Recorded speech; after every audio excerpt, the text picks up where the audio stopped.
The ABC TV game of the week in round 15 had the red-hot Dandenong Rangers on a 7-winning streak up against West Coast Waves, who had lost their last 11. But Laurie Chiswick and Rachel Spawn, this game didn't look like the two teams were at polar opposites. Not at all. It was so entertaining, and West Coast started so well, which they needed to, because if Dandenong get in front, it's hard to catch up to them. So well done to West Coast on just playing persistent basketball, relentless. They really didn't give up and were so competitive. And promising signs for the West Coast, Laurie.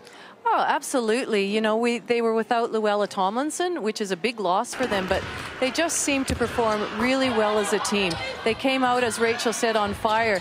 Sarah Graham taking the first shot of the game, a 3, followed by Lindsay Moore with 2 more threes of her own, and they just fired out of the blocks. Yes, they led by 8 points at early stages. And Dandenong looked a little shell-shocked, but eventually with Cappy Pondexter, Annalise Pickrell and, of course, Penny Taylor getting involved, they worked their way back into the equation. They did. It was by midway through the first quarter, I think the scores were all at 15-all. But then it was just a seesawing game. Dandenong had the ascendancy going into half-time, but to their credit, they did stick with them. They played zone all match, which really did seem to work, and the other opponents may see that when they play Dandenong. They may try that as well.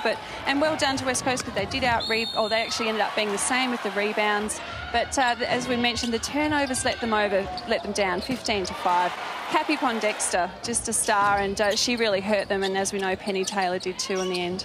I think one of the things that West Coast did very well was stop Dandenong's running game, which they're noted for, and that really kept them in the game. But when you see shots like that from Cappy Pondexter, you always know it's going to be hard to keep those champions down.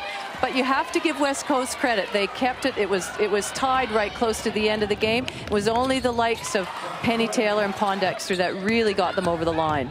And at both ends of the floor, we're seeing Penny Taylor here at the offensive end, but it was a huge defensive play as well that almost sealed the game. And good job from Deanna Smith to finish with 15 points. Did a good job in the last quarter, but in the end, Dandenong just had too many guns. Well, and we know that their offensive power is quite extraordinary. They don't have the traditional post players. Lauren Scherf comes off the bench, so that's why their perimeter players have to be so deadly, and they certainly are. And they just had a great balance of perimeter shooting and actually getting it inside. And Laurie and I were discussing how good Penny Taylor is once she penetrates into the paint. Here we see that amazing defensive stop by Penny Taylor and just that pinpoint pass to Cunningham.